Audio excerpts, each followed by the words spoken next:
తిరుమల తిరుపతి వెంకటేశ్వర స్వామి నైవేద్యాలు ప్రసాదాలు అమ్మటం ఇప్పటికీ చాలామంది భావుకులకు మనస్కరించదు. తిరుపతిలో 1535 ప్రాంతంలోనే యాత్రికులకు భోజన సౌకర్యం సరిగా లేకపోవటాన్ని అప్పటి పాలకులు గుర్తించారు. శ్రీ వైష్ణవ యాత్రికులకు ఉచిత భోజనం అందించేందుకు 1535 ప్రాంతాల్లోనే రామానుజ కూటమి ఏర్పడింది. అయినా యాత్రికులందరికీ భోజన వ్యవస్థ సరిగా ఉండేది కాదు. దైవ ప్రసాదం నైవేద్యంగా భక్తులందరికీ సమానంగా అందాలని దాతలు కోరినా అలా జరిగేది కాదు. దైవ ప్రసాదంలో అధిక భాగం గుడి అధికారులకు, గుడి పరిచారకులకే సరిపోయేది. ఆ దశలోనే ప్రసాదాలు అమ్మకాలు కొనటాలు ఎక్కువయ్యాయి. దైవ దర్శనం కన్నా వీటి మీదనే అందరి దృష్టి కేంద్రీకృతమయ్యేది. నిజానికి దేవుని ప్రసాదం డబ్బుకు అమ్మటం అన్ని ఆగమ శాస్త్రాలకు విరుద్ధమైనది, దాతలు ఆశయాలకు అనుగుణమైనది కాదు. అయితే ఇప్పటి మాదిరిగానే అప్పుడు కూడా ఆదాయం లభించే మార్గాలను ఎవరు వదిలిపెడతారు? ఇప్పుడు దర్శనం టిక్కెట్లు బ్లాక్లో అమ్ముకునేవారే. 16వ శతాబ్దంలో ఇదే పద్ధతి ఉండేది. దేవుడి ప్రసాదాన్ని కొనవలసిన దుష్టకాలంలో అరవీటి కొండయ్యరాజు రామానుజ కూటమి ఏర్పాటు చేసి పరిమితంగా ఉచిత భోజనం ఏర్పాటు చేశారు.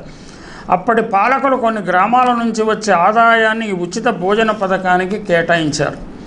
ఇదిలా ఉండగా గుడి నిర్వహణలో ఉన్నవారు ప్రభావశీలురైన వ్యక్తులకు లొంగిపోయే పరిస్థితి ఏర్పడింది.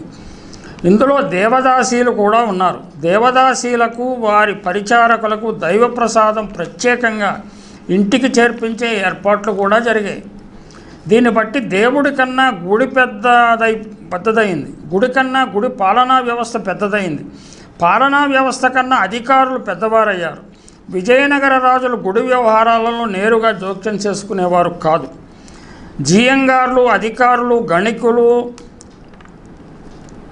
పారుపత్యం చేసేవారి ప్రాధాన్యత పెరిగింది. ఒకానొక దశలో విజయనగర సామ్రాజ్యం ఆర్థిక పరిస్థితి కంటే తిరుమల తిరుపతి దేవాలయ ఆర్థిక పరిస్థితి మెరుగ్గా ఉండేది.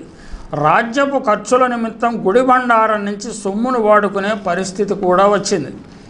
విజయనగర సామ్రాజ్యం పాట్లు ఎలా ఉన్నా, రాజుల ఊగిసలాట ఎలా ఉన్నా, అధికారుల చేతివాటం ఎంత ఉన్నా వెంకన్న గుడి వైభవం పెరుగుతూనే వచ్చింది. సంవత్సరానికి ఒకసారి జరగాల్సిన బ్రహ్మోత్సవాలు నెల జరిపేవారు. ప్రతి బ్రహ్మోత్సవం వారం రోజులు జరిపేవారు. దాతల ఖర్చుతో పలు రకాల వంటలు, వడలు, ఆహార పదార్థాలతో నిండిన తట్టెలు, గుడిలో కోలాహలం చేసేవారికి డబ్బు, భక్తులకు ప్రసాదాలు ఇలా సాగిపోయేవి. అందువల్ల వేంకటనాథునికి సంబంధం లేని అనేక కార్యకలాపాలు జరిగేవి అప్పటి నుంచే. దీనితో ఉత్సవ ప్రియులైన పాంచరాత్రి అనుయాయులకు, నిత్యార్చనలకు పట్టుబీడని వైఖానస అర్చకుల మధ్య తగాదాలు వచ్చాయి. కొంతమంది అంటే వాళ్ళు టెంపుల్ రూల్స్ ఖచ్చితంగా పాటించాలనే వారికి, ఉత్సవాల ద్వారా డబ్బు సంపాదించే వారి మధ్య వైరుధ్యాలు ఏర్పడ్డాయి. మనకిప్పటికి కూడా అంతర్గతంగా ఇది చూడవచ్చు ప్రస్తుత పరిస్థితుల్లో కూడా. అయితే రాజులు, అధికారులు, జనసామాన్యం ముగ్గు ఉత్సవాల వైపు ఉండటంతో అర్చకుల మాట చెల్లుబాటు కాలేదు. రాజుల అధికారం, సంపద తరిగిపోతూ గుడికి ఉదారంగా ఇవ్వగలిగిన సామర్థ్యం తగ్గిపోయినప్పుడు సామాన్య ప్రజలు గుడికి అండగా నిలబడ్డారు.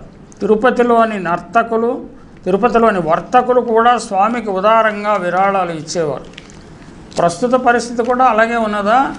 నిజానికి రాష్ట్ర ప్రభుత్వాల కంటే దేవాలయానికి ఖర్చు తక్కువ, ఆదాయం ఎక్కువ, చాలా ఎక్కువగా ఉన్నది కదా. అందువల్ల నా దేవాలయాల నిధులను ఏదో రకంగా తమ గుప్పిట్లోకి తెచ్చుకోవాలని పాలకులు ప్రయత్నిస్తూనే ఉన్నారు. కొన్ని కార్యకలాపాలకు ఉపయోగిస్తున్నారు, ఇప్పుడు మంచి కార్యకలాపాలకు ఉపయోగిస్తున్నారు. అయితే దానికి విశృంఖలత్వం ఏర్పడితే మాత్రం ఆ నిధులు దుర్వినియోగం అయ్యే ప్రమాదం కూడా ఉన్నది. ఇప్పుడు ప్రస్తుతం ఉన్న రాజకీయ సంస్కృతి చూస్తుంటే ఎకనామిక్ కమిట్మెంట్ కానీ ఎథిక్స్ కానీ అనేవి లేవు కాబట్టి దేవుడి సొమ్మునైనా ఏ సొమ్మునైనా దుర్వినియోగం చేసే పరిస్థితి ఉంది. అందువల్ల ఏ నిర్ణయం తీసుకున్నా ఆచితూచి నిర్ణయాలు తీసుకోవాల్సిన అవసరం ఉంది.